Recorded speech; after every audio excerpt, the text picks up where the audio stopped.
በተለይ ሴቶች እህቶቻችን ይሄንን በደንብ ልታውቁ ይገባቸዋል።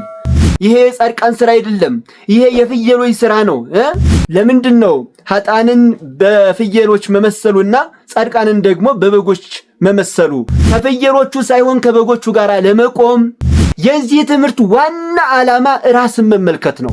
ነውራችሁን እንደ ክብር አትመልከቱ፣ ነውራችሁን እወቁ። ሴቶችም ፍየሎች ካወቃችሁ እንትራቸው ላታቸው እንደዚህ ወደ ላይ ቁብብ ያለ ነው፣ ሀፍረተ ስጋቸውን የሚሰውር አይደለም። የመጀመሪያው ኃጥአን በፍየሎች የተመሰሉበት ምክንያት ጻድቃን በእነዚህ ምክንያቶች ከሆነ በበጎች የተመሰሉበት ምክንያት በግ ከበረረ የሰው ልጅ ካመረረ ገላን እያሳዩ መሄድ ፍየልነት ነው። ያው እኔ በግ ስጠብቅ ስላደኩኝ ያው ምስክር ነኝ ማለት ነው።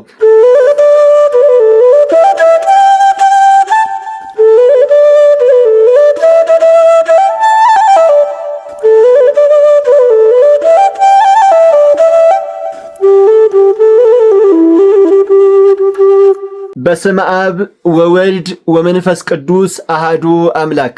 ውድ ኦርቶዶክሳውያን እንደምን አላችሁ? ሰላም እግዚአብሔር ከኔም ከናንተ ጋር የሚሆን። ዛሬ በዚህ አጭር ቪዲዮ እንግዲህ የክርስቶስ ነገረ ምጽአቱ የሚታሰብበት ወቅት ላይ እንደመሆናችን ክርስቶስ በሚመጣበት ጊዜ በክርስቶስ ቀኝ ስለሚቆሙት በጎችና በክርስቶስ ግራ ስለሚቆሙት ፍየሎች እንመለከታለን። እነዚህ ፍየሎች እነማን ናቸው? እነዚህስ በጎች እነማን ናቸው? ለምንስ በበጎች ተመሰሉ? ለምንስ በፍየሎች ተመሰሉ? ብልሆች የሚጠይቁት ጥያቄ ነው። እነዚህን ነገሮች እንመለከታለን። ለቻናሉ አዲስ ከሆናችሁ ቻናሉን ሁላችሁም ሰብስክራይብ አድርጉ። እንደዚሁም ቪዲዮውን ሁላችሁም ላይክ አድርጉና ጀምሩ። 5 ሰከንድ ብቻ ልስጣችሁ። በጣም ጥሩ። እንግዲህ እንዳደረጋችሁት እርግጠኛ ነኝ፣ እተማመንባችኋለሁ። እንግዲህ ደብረ ዘይት ሁላችሁም እንደምታውቁት ነገረ ምጽአተ ክርስቶስ የሚታሰብበት ነው። የክርስቶስ መምጫ የሚታሰብበት ወቅት ነው። ታዲያ ክርስቶስ ከመምጣቱ በፊት እጅግ ብዙዎች ተአምራትና ብዙ ምልክቶች እንደሚደረጉ መጽሐፍ ቅዱስ ይነግረናል። ነገር ግን ለዛሬው እነዚያን ነገሮች አናነሳቸውም። ዛሬ የምናነሳው ክርስቶስ በሚመጣ ጊዜ ስለሚከናወኑት በቀኝና በግራ ስለሚቆሙት አካላት፣ በቀኝ ስለሚቆሙት በጎችና በግራ ስለሚቆሙት ፍየሎች ነው የምንነጋገረው። የማቴዎስ ወንጌል ምዕራፍ 25 ቁጥር 31 ላይ ጀምራችሁ ስታነቡ ወአመ ይመጽእ ወልደ እጓለ እምሕያው በስብሐቲሁ ወኩሎሙ መላእክት ቅዱሳኒሁ ምስሌሁ። ክርስቶስ የሰው ልጅ ኢየሱስ ክርስቶስ ከቅዱሳን መላእክቶቹ ጋር በሚመጣበት ጊዜ አሚሃ ይነብር በመንበረ ስብሐቲሁ፣ ያን ጊዜ በምስጋና ወንበር ላይ በጌትነቱ ይቀመጣል ይላል።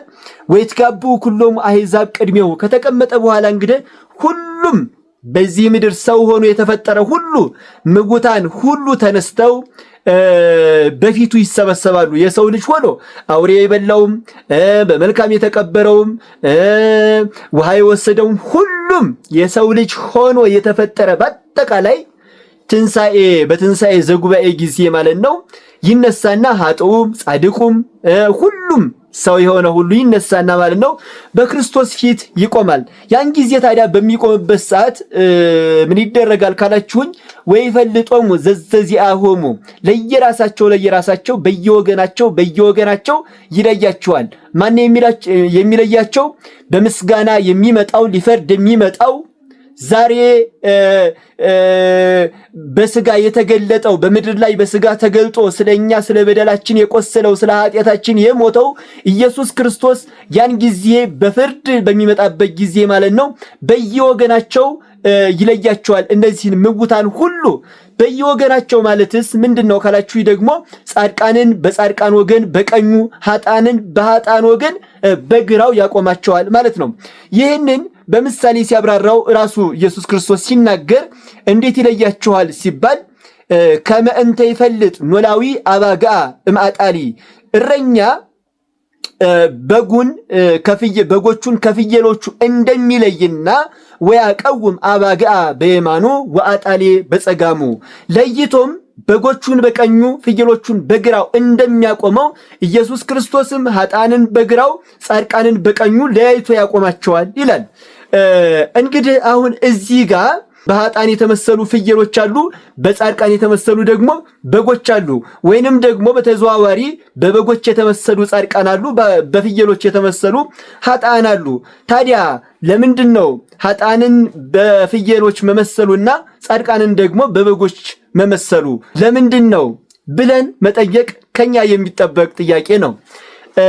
እንግዲህ ሁላችሁም እንደምታውቁት መቼም ፍየሎችና በጎች ጻድቃንም ኃጥአንም ሆነው አይደለም። እንደዚህ አይደለም። በብሉይ ኪዳን እንደምታውቁት የፍየል ስጋም የበግ ስጋም ለመስዋዕት ይቀርብ ነበረ እንጂ ፍየል በኃጥአን የምትመሰል ስለሆነች ስጋዋ ለመስዋዕት አይቀርብም ተብሎ አይቀርም። በግ ደግሞ በጻድቃን የምትመሰል ስለሆነች ስጋዋ ለመስዋዕት ይቀርባል ተብሎ የበግ ብቻ ይቀርብ አልነበረም። የሁለቱም እንስሳት ስጋቸው በብሉይ ኪዳን ለመስዋዕትነት ይቀርብ ነበረ እና ለምንድን ነው ታዲያ በጻድቃንና በኃጥአን መመሰላቸው ካላችሁኝ ፍየሎች በጎች በጻድቃን የተመሰሉበትን 5 ምክንያቶችና ፍየሎችም እንደዚሁ በኃጥአን የተመሰሉበትን 5 ምክንያቶች ባጭሩ እንመለከታለን። በመጀመሪያ አስቀድመን የበጎቹን እንመልከት። እንግዲህ አባቶቻችን ሊቃውንት በጎች የተመሰሉበትን ምክንያት ካስቀመጡልን መካከል የመጀመሪያው እንግዲህ በግ ሀፍረቷን እንደምታውቋት በግ ሀፍረቷን በላቷ የምትሰውር እንስሳ ናት። ሀፍረቷን በላቷ ትሰውራለች፣ ሀፍረተ ስጋዋን ማለት ነው። እንደዚሁም ጻድቃንም የራሳቸውን ኃጢአት በንስሐ የጓደኛቸውን ኃጢአት ደግሞ በትዕግስት የሚሰውሩ ስለሆኑ ጻድቃን በበጎች ተመስለዋል ማለት ነው። እንደምታውቁት ጻድቅ ሰው የእግዚአብሔር ሰው የራሱን ኃጢአት ስለራሱ ኃጢአት ንስሐ ይገባል፣ የጓደኛውንም ኃጢአት እንደዚሁ አጋልጦ አይሰጥም ማለት ነው። በትዕግስት ይሰውራል።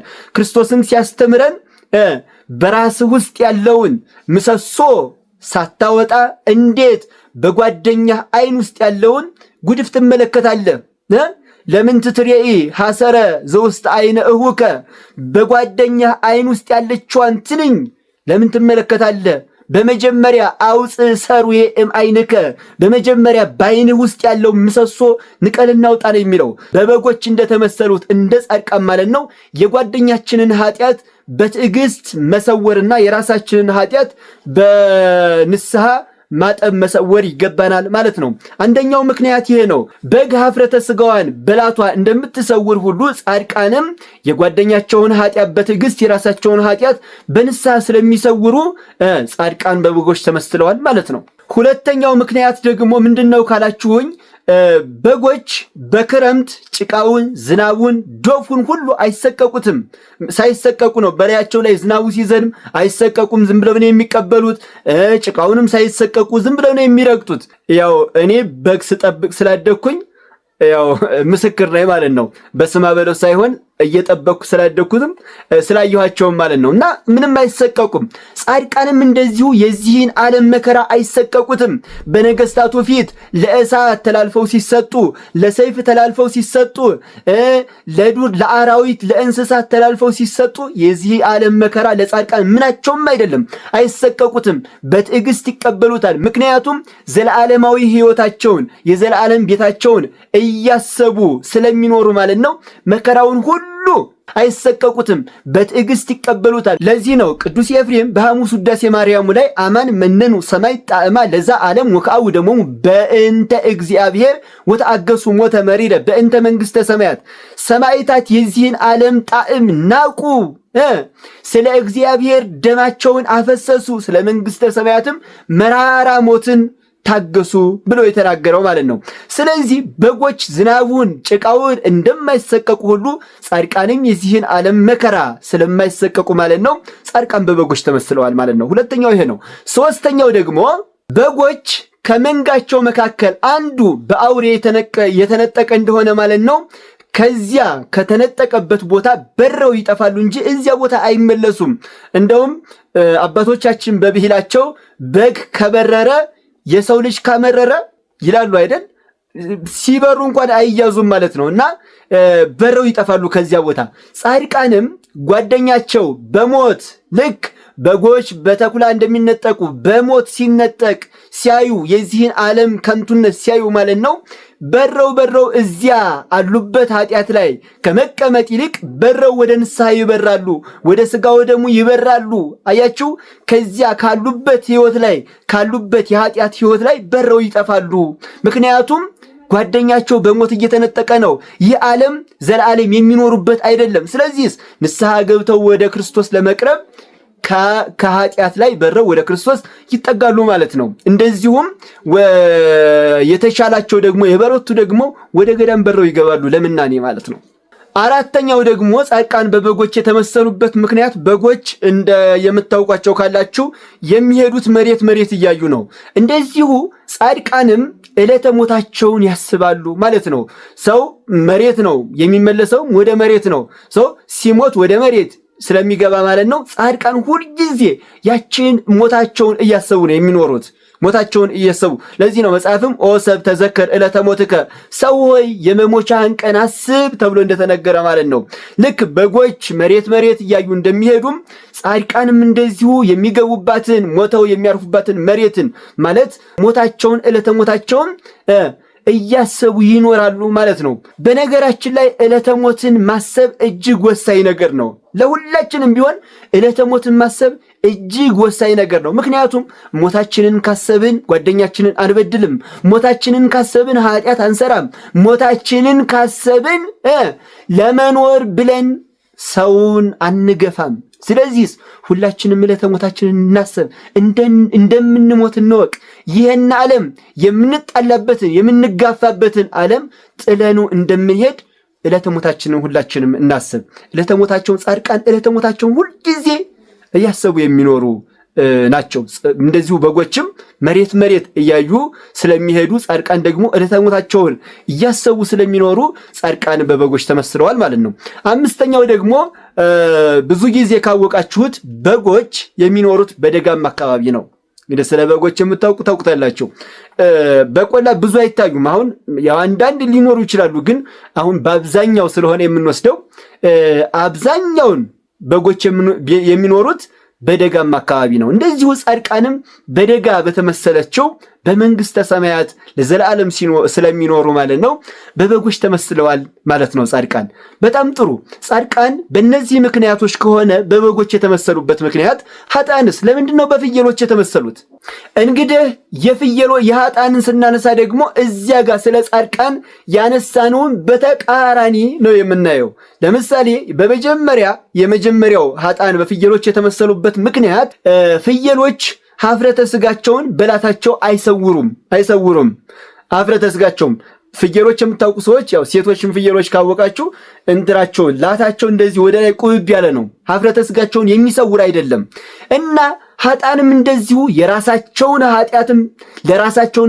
ኃጢአትም ንስሐ አይገቡም፣ የጓደኛቸውንም ኃጢአትም እንደዚሁ አይሰውሩም። የራሳቸው ኃጢአት እንደ ክብር እየቆጠሩ በሰው ፊት ስለ ራሳቸው ኃጢአት ይናገራሉ። ነውራቸውን የሚቆጥሩት እንደ ክብራቸው ነው። በተለይ ደግሞ በአሁን ዘመን ላይ ነውር ሁሉ ክብር ሆኖ የተቆጠረበት ሰዓት ነው። ሰው ተገላልጦ ሲሄድ እንደ ክብር የሚቆጠርበት ሰዓት፣ ሴት ልጅ ገላዋን ገላልጣ ስትሄድ እንደ ክብር የሚቆጠርበት ሰዓት። ይሄ ነው ፍየልነት ማለት ይሄ ነው። ገላን እያሳዩ መሄድ ፍየልነት ነው። በተለይ ሴቶች እህቶቻችን ይሄን በደንብ ልታውቁ ይገባቸዋል። ይሄ የጻድቃን ስራ አይደለም፣ ይሄ የፍየሎች ስራ ነው። ገላን ማሳየት ፍየልነት እንጂ ይሄ ክብር አይደለም። ስለዚህ ነውራችሁን እንደ ክብር አትመልከቱ፣ ነውራችሁን እወቁ። እንዴ ለሴት ልጅ ተገላልጣ እንድትሄድ አልተፈቀደላትም፣ መጽሐፍ ቅዱሳችንም አያዝም። ስለዚህ ክርስቲያኖች እንዴ ለምንድነው ከመጽሐፍ ቅዱስ ትእዛዞች የምትወጡት? እንዴ ቢያንስ እንዴ እንደው ከእነንትና እንኳን መሻል እነንትና ይብለጡን፣ ባለባበስ እኮ ይበልጡናል አይደል? ይሄ ምንም የሚካድ ነገር የለውም። ስለዚህ እንደ ፍየሎች አትገላለጡ። አያችሁ፣ ኃጥአን ፍየሎች ነውራቸውን አይደብቁም፣ ኃጥአንም እንደዚሁ ኃጢአታቸውን አይሰውሩም። የጓደኛቸውን ኃጢአትም እንደዚሁ በሰው ፊት ማውራት እንጂ መሰወር አያውቁም። ስለዚህ ነው ኃጥአን በፍየሎች የተመሰሉት አንደኛው ምክንያት። ሁለተኛው ደግሞ ፍየሎች እንደምታውቋቸው ዝናብ በመጣ ቁጥር ይሄ ጭቃ ምናምን በሆነ ቁጥር በጣም ነው የሚሰቀቁት። ዝናቡን በጣም ይሰቀቁታል፣ ጭቃውንም እንደዚያው። ኃጥአንም እንደዚሁ መከራን ይሰቀቃሉ። ስለዚህ ይህ መከራን በመሰቀቅ ምክንያት ለሃይማኖታቸው ራሳቸውን አሳልፈው መስጠት አይወዱም። ስለ ክርስቶስ ራሳቸውን አሳልፈው አይሰጡም። ምክንያቱስ የዚህ ዓለም መከራ ያሰቅቃቸዋል። የስጋቸው ነገር ብቻ ነው የሚያሳስባቸው። ስለ ነፍሳቸው ስለሚያስቡ መከራን የሚሰቀቁ ናቸው ኃጥአን። ስለዚህ በዚህ ምክንያት በፍየሎች ተመስለዋል ማለት ነው። ሶስተኛው ደግሞ ፍየሎች ከመካከላቸው ማለት ነው አንዱን አውሬ ነጥቆ ሲሄድ ለጊዜው ከዚያ ቦታ ይበተናሉ። በኋላ ግን ተመልሰው እዚያው ይገኛሉ። ከዚያ አውሬ አንዳንድ እያለ እንደዚሁ ይጨርሳቸዋል ማለት ነው። ኃጥአንም እንደዚሁ ጓደኛቸው በሞት ሲነጠቅ ለጊዜው ደረታቸውን ይደቃሉ። በቃ ምናኔ ምናምን ያምራቸዋል፣ መንፈሳዊነት ያምራቸዋል። ተመልሰው ግን እዚያው ኃጢአታቸው ውስጥ ናቸው። እዚያው የኃጢአት ስራ ውስጥ ይዘፈቃሉ። ለጊዜው ሰው ሲሞት ትንሽ ይደነግጣሉ። ከዚያስ ተመልሰው ግን ሞታቸውን ዕለተ ሞታቸውን ይረሱና እዚያው ኃጢአት ስር ከኃጢአት ጋር ይገኛሉ ማለት ነው። በዚህ ምክንያት ኃጥአን በፍየሎች ተመስለዋል። አራተኛው ደግሞ ፍየሎች ሰው እህል እየገቡ እንግዲህ አሁን እዚህ ጋር እረኞች ካላችሁ የፍየሎችን አስቸጋሪነት ታውቁታላችሁ። እንደኔ ያገዳችሁ ካላችሁ ማለት ነው። ሰው ሁሉ በረው እየገቡ እረኛን ሲያስለቅሱ ይኖራሉ። ሰውን ሁሉ ሲያስለቅሱ ይኖራሉ። እንደዚሁም ኃጥአንም የሰውን ቋንጃ እየቆረጡ የሰውን ስም እያጠፉ የሰውን በቃ ሰውን እያስለቀሱ የሚኖሩ ናቸው። ኃጥአንም በአጠቃላይ የሰውን በቃ ሰውን በነገሮች ሁሉ እያስለቀሱ የሚኖሩ ስለሆኑ ኃጥአን ማለት ነው በሚያስለቅሱት እረኛን በሚያስለቅሱት በፍየሎች ኃጥአን ተመስለዋል ማለት ነው። መጨረሻውና አምስተኛው ደግሞ በጎች በደጋ ነው የሚኖሩ ብያችሁ ነበር። ያም ጻድቃን በደጋ በተመሰለች በመንግስተ ሰማያት ስለሚኖሩ በጻድቃን ተመስለዋል። ፍየሎች ደግሞ የሚኖሩ በቆላማ አካባቢ ነው። ፍየሎች ደጋ ላይ ፍየል ብዙ አታገኙም፣ አይገኝም። አብዛኛው ፍየሎች የሚኖሩት ቤት ነው፣ በቆላ ነው። ስለዚህ ኃጥአንም መጨረሻቸው በየት ነው? በቆላ በተመሰለች። ቆላ እንደምታውቁት ፀሐዩ የሚያቃጥል እጅግ ንዳድ የሆነ ሀገር ነው ቆላ። እንደዚሁም ኃጥአንም ማለት ነው እሳቱ በሚያቃጥል እሳቱ በማይጠፋ ትሉ በማያንቀላፋ መጨረሻቸው በቆላ በተመሰለች በሲኦል ስለሆነ ማለት ነው በፍየሎች ተመስለዋል ማለት ነው። በጣም ጥሩ። ኃጥአን በፍየሎች ጻድቃን ደግሞ በበጎች የተመሰሉበት ምክንያት ይሄ ከሆነ እኛ ከየትኞቹ ወገን ነን? የዚህ ትምህርት ዋና ዓላማ ራስን መመልከት ነው። እስኪ ራሳችሁን ገምግሙት። በእነዚህ በሁለት ሳይድ በተከፈሉ ወገኖች እናንተን ቤት ጋር መደባችሁት? ራሳችሁን ቤቱ ጋር አገኛችሁት? ኀፍረታቸውን በሚሰውሩት በበጎቹ ወገን ወይንስ ኀፍረታቸውን ገልጠው በሚሄዱት ኃጢአታቸውን በሚገልጡት በፍየሎቹ ወገን? በየትኛው ወገን? መከራውን ከማይሰቀቁት ከበጎቹ መካከል አገኛችሁት ራሳችሁን ወይንስ መከራውን ከሚሰቀቁት ከፍየሎቹ መካከል አገኛችሁት? ራሳችሁን ተመልከቱ። ከፍየሎቹ መካከል ከሆነ ያላችሁት ከፍየሎቹ ውጡና ወደ በጎቹ ለመደባለቅ ሞክሩ። የበጎቹን ስራ ስሩ። በበጎች የተመሰሉትን የጻድቃኑን ስራ ለመስራት እንሞክር። በቀኙ ለመቆም እንትጋ። በቀኝ መቆም ማለት ትንሣኤ ዘለክብር መነሳት ነው። በክብር መነሳት ማለት ነው። በግራ መቆም ማለት ደግሞ ትንሣኤ ዘለሐሳር መነሳት፣ በሐሳር ለመከራ መነሳት ማለት ነው። በቀኝ የቆሙትን ክርስቶስ እናንተ የአባቴ ቡሩካን ኑ የተዘጋጀችላችሁ መንግሥተ ሰማያትን ትወርሱ ዘንድ ኑ ይላቸዋል። ኑ የተባሉት ጻድቃንም ከፀሐይ 7 እጅ አብርተው ወደ መንግሥተ ሰማያት ይገባሉ። ኃጥአንም እንደዚሁ ደግሞ በግራው የቆሙትን ኃጥአንን ደግሞ እንደዚህ ይላቸዋል። ሁሩ እንኔየ ርጉማን ዘድልው ለሰይጣን ወለመላእክቲሁ። እናንተ ርጉማን ብራብ አላበላችሁኝም፣ ብጠማ አላጠጣችሁኝም፣ ብታረዝ አላለበሳችሁኝም፣ እንግዳ ብሆን አልተቀበላችሁኝም። ስለዚህ ለሰይጣንና ለመልእክተኞቹ ወደ ተዘጋጀላቸው ወደ ዘላለም እሳት ሂዱ ይላቸዋል። አያችሁ፣ ትንሣኤ ዘለሐሳር ማለት ለመከራ ኃጥአን የሚነሱት ትንሣኤ ነው። ስለዚህ ከጻድቃኑ ጎን እንጂ ከኃጥአኑ ጋር እንዳንቆም ዛሬ መልካም ሥራ ይኑረን። ዛሬ ሃይማኖታችንን እናጽና። ዛሬ ንስሐ ገብተን ወደ ክርስቶስ ቅዱስ ሥጋና ክቡር ደሙ እንቅረብ። የክርስቶስ መምጫ አይታወቅም። ዛሬ ይመጣ፣ ነገ ይመጣ፣ ከነገ ወዲያ ይመጣ፣ ከአንድ ሰዓት በኋላ ይምጣ፣ ከሁለት ሰዓት በኋላ ይምጣ፣ አይታወቅም። ስለዚህ በቀኙ ለመቆም በበጎች የተመሰሉ ጻድቃን የሚሰሩትን ስራ እንስራ። የቅድስና ስራ ይኑረን። በቀኝ ለመቆም ንስሐ እንግባ። በቀኝ ለመቆም በቀኝ የሚያቆመን ከክርስቶስ ጋር የሚያዋህደን የክርስቶስ ስጋና ደም ነው። ስለዚህ ዛሬ ወደ ስጋውና ወደ ደሙ እንቅረብ። በቀኝ ለመቆም ከበጎቹ ጋር ለመቆጠር ከፍየሮቹ ሳይሆን ከበጎቹ ጋር ለመቆም ንስሐ ገብተን ስጋው ደሙ እንቀበል። ያን ጊዜ በቀኝ መቆም እንችላለን፣ ከበጎቹ ጋር መቆጠር እንችላለን። አማያቀውም አባግአ በየማኑ ወአጣሌ በጸጋሙ ያቁመነ በየማኑ ውስተ እስጢፋኖስ ሰማዕት ወዮሐንስ መጥምቅ። ፍየሮችን በግራው ጻድቃንን በጎችን በቀኙ በሚያቆምበት ሰዓት እኛን ከሰማዕቱ እስጢፋኖስና ከመጥምቁ ዮሐንስ ጋር በቀኙ ያቁመን። ሁላችንንም በቀኙ እንድንቆም ይርዳን። ከበጎቹ ጋር ይቁጠረን። አሜን ማለታችሁን እንዳትረሱ። እስከዚህ ድረስ ሰዓታችሁን ሰጣችሁ ስላዳመጣችሁኝ እጅግ አድርጌ አመሰግናችኋለሁ።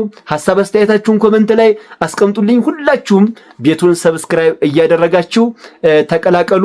ጥሩ ጥሩ ነገሮችን እንደምታገኙ እርግጠኛ ነኝ። እስከዚህ ሰዓት ስላዳመጣችሁ እጅግ አድርጌ አከብራችኋለሁ። እግዚአብሔር ያክብርልኝ። መልካም